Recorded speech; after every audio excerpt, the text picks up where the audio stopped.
International students who are interested to stay back after studies, please do not wait till the last minute. You are your own advocate.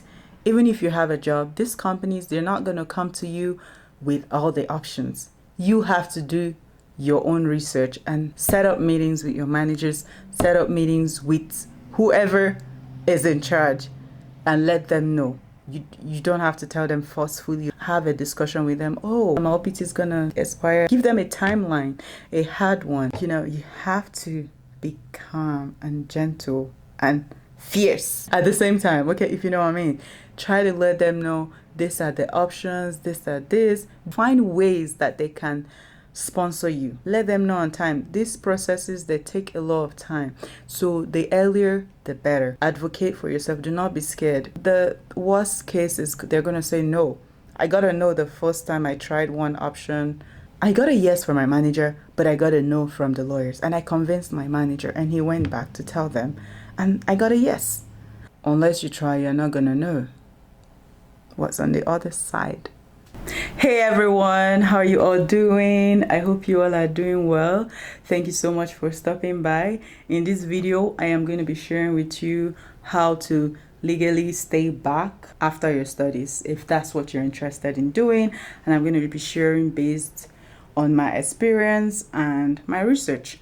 So make sure to subscribe to this channel, like this video, leave a comment, and if you were an international student and you kind of figured out a way, please let us know. In March 2023, the lottery was done, and that was my final opportunity to be in the lottery, and the results were announced and I was not selected once again. At the time, my OPT was going to expire January 2024. Doing a PhD was not an option because I just didn't want to. I was not ready to. I don't want to do things out of pressure, like get pressure to start a PhD just because that's the only option. Nope. I told myself, if it doesn't work out, I'm going home, carrying my bag, going to meet my parents in Nigeria, called my mom. I'm coming home. I am coming home. Day one CPT, I did discuss that with my manager to see if it is allowed and how I could progress. Fortunately for me, there was someone in my company who had already done that, and I did ask for their advice and school recommendation. What should I do? So day one CPT is a gray area. Some people say it's wrong, some people say it's right, but if you're in a situation where you really want to stay and you don't have any other option, I would say probably research about it and see if you're willing to take the risk. I mean, people say it's sketchy and all that, but I did not see anywhere that said it's against the law. I did not see anywhere. I understand the concern that, if you're going to be a student, then you're not supposed to work at the same time.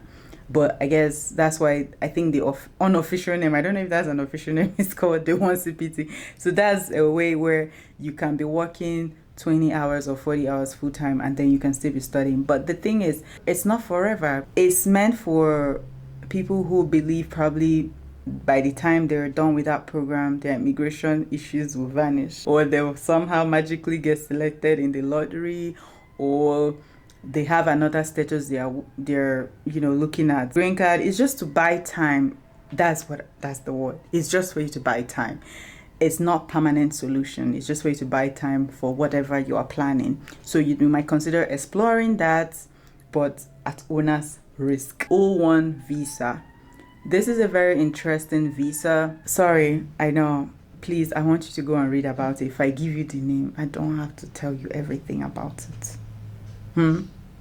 Please, go and Google it and see if you qualify or hire an attorney.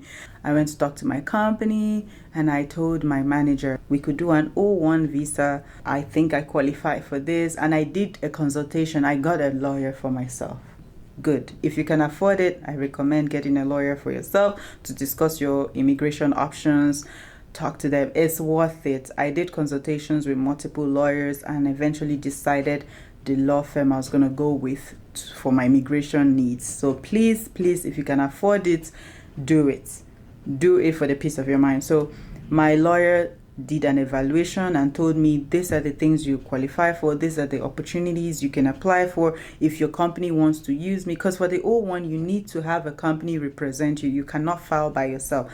So my lawyer told me that, oh, if you want me to handle this application, you can tell your company and I will, connect with them and give them more information. I guess fortunately for me, or unfortunately for my lawyer, my company, they have their own lawyers. They have like the in-house lawyers, so they were not gonna pay someone else to do that. Okay. L1 visa. L1 visa is if you're working with a company that is multinational.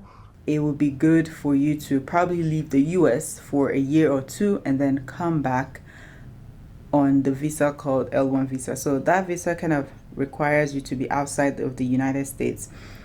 It's a visa that is for people who have worked with that same company abroad for at least a year or two. They have the L1A and the L1B. One is for managerial positions and one is just regular. So again, go and do your research. I was open to it. I was like, okay, I'll just go to Canada or somewhere, spend a year, do that, and then come back to the United States on an L1 visa. This is also an option. But then depending on the relationship you have with your employer, I know it's a lot of risk to take. There are so many questions like, what if I go to that company, I get laid up, what am I going to do? I don't know. That's why you have to take the risk, calculate the risk yourself and know, am I willing to take this risk or not? That's another option for you, exploring that. And another one is the EB2 NIW or the EB1. Well, depending on your experience, the EB1 is more of a higher criteria. They have higher standards. EB2 is lower in standard compared to the EB1. You do not need any employer to sponsor you. You can sponsor yourself and you actually get a green card at the end of the day. Very sweet, very sweet. You can do a self petition or you can get a lawyer to represent you.